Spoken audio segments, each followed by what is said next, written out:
Well, the investigation into the murder of South African rapper AKA and his close friend Tebello Motsoane will be taken over by the KwaZulu-Natal Organised crime team.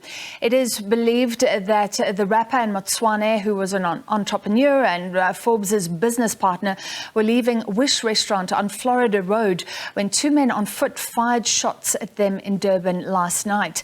A third victim, believed to be Forbes' bodyguard, was injured and taken to hospital. AKA's family, in a statement, has asked for space as they wait for the circumstances surrounding this brutal shooting to become clearer. Police say the motive for the killing is unknown. SABC News reporter Jade Paulse has been on the story. She joins us now from Florida Road in Durban. Jade, what's the latest?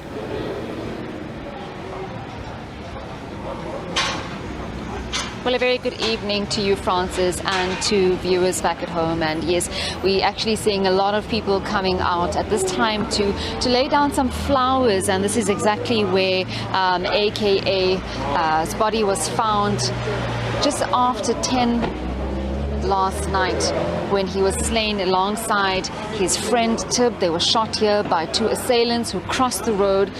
Several people have been coming out to play flowers here. I am actually going to just ask Alison just to speak to her, have a word or two before she goes. Alison, I see that you also here off record, off camera, you told me that you actually know him. Yeah, a good friend of his, good friend. He's been a very good person to me, and in my opinion, I think he'll always and will be the most greatest rapper in the country. Listen, when the news broke, where were you? I was actually at home until I got a call early this morning to hear the news that he was no longer here. I imagine this must be very difficult as well. It is very difficult. I think right now the whole of South Africa is mourning. Everyone, whether they knew him or not, they're coming to hear of his music more. And I think it's going to be a great movement in the world. Thank you so much for talking to us, Alison. I'll let you continue.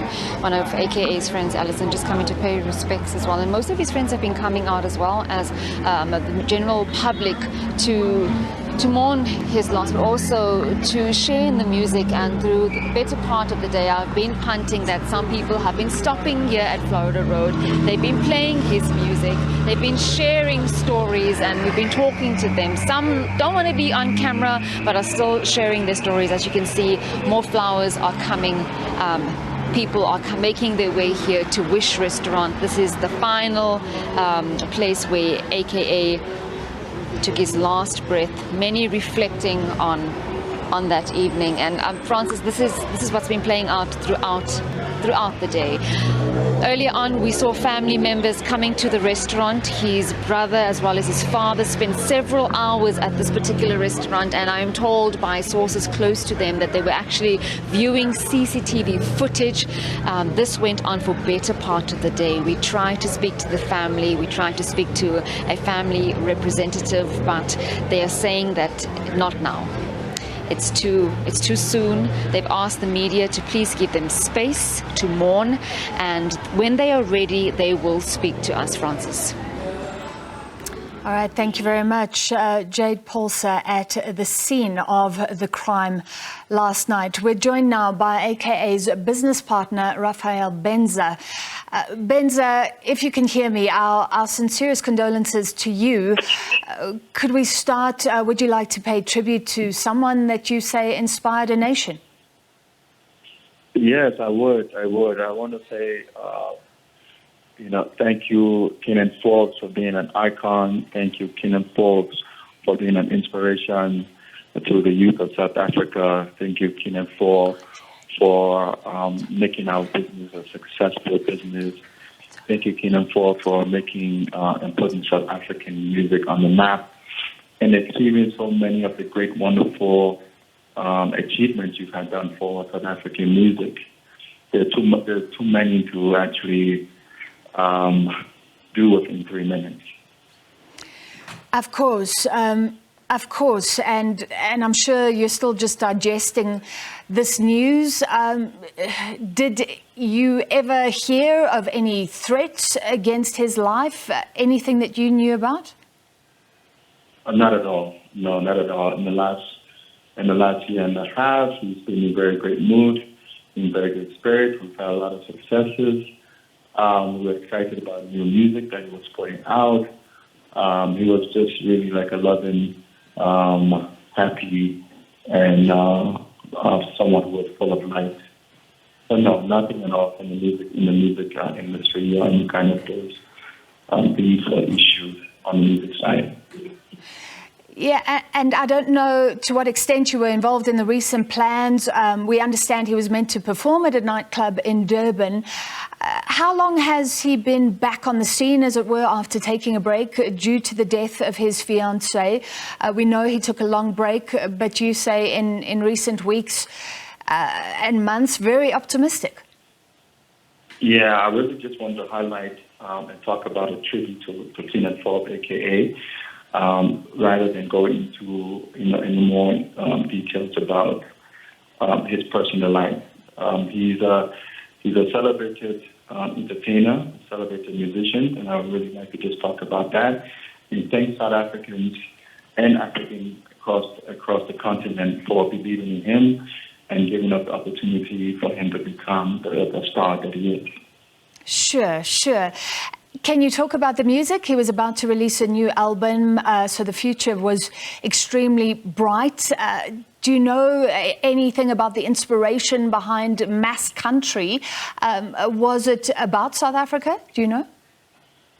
It definitely was about South Africa. Everything, all the music. South Africa is a very diverse music genre, and lots of inspiration from every pocket of the country. So he was trying to encapsulate all the music into a 14-track album, which is quite difficult to do, but he wrestled along and got along very strong musicians and collaborators and other writers, and he put together a really solid project. It hasn't been released yet. We've done a few tracks, a couple of tasters that have been received pretty well. And we're looking forward to the fans hearing the rest of it. But at this stage, we're focused on the loss. We're focused on that we're all heartbroken. And we're focused on having the family deal and the family deal with this very untimely and very unfortunate and sad situation. So they can enjoy the music that's out now. We're just not sure about the rest of it coming out yet. But first and foremost, the family, especially his daughter that he left behind, are our highest priority right now. Of course. His fans would obviously love to hear the other tracks. So can you confirm they were recorded or the singing, the rapping parts were recorded so they can expect a release? You just can't say when right now. Yeah, Kiernan was quite communicative with his fan base. So if you followed him on Twitter or Instagram, he was giving you the progress. He did say he was 99% done. So as far as the recording and tracking is concerned, it is completely done. But like I said, on this day, we are not focused on when would the music drop or when would the album drop. It was scheduled for February 24th. May or may not come out still, but it's going to depend on the family, how the family feels. So first and foremost, if I were to take it from a personal point of view, I'm shocked. I'm numb. I'm in a stage of disbelief. So if you ask me about music, really, that's not what I want to talk about. Yeah. I really want to talk about how much we've lost, icon that we've lost. We haven't seen anything like this before, and it shook the whole continent. Yeah. And it's very sad to see. It's a sad day in South Africa. It is. I mean, let's end there. Are you speaking to others who knew him, who worked with him? I'm sure everybody is just in shock today. Yes. We have spent some time with the family, and we've gotten probably about 300 or 500 calls and condolences messages. So it is a painful day. It's a very unrealistic day. We can't quite get to it, but it is really happening. So such a loving and bright and excellent creative it's just unbelievable right now. All right, we appreciate the time that you have spent speaking to us, and our sincerest condolences once again. That was AKA's business partner, Raphael Benza.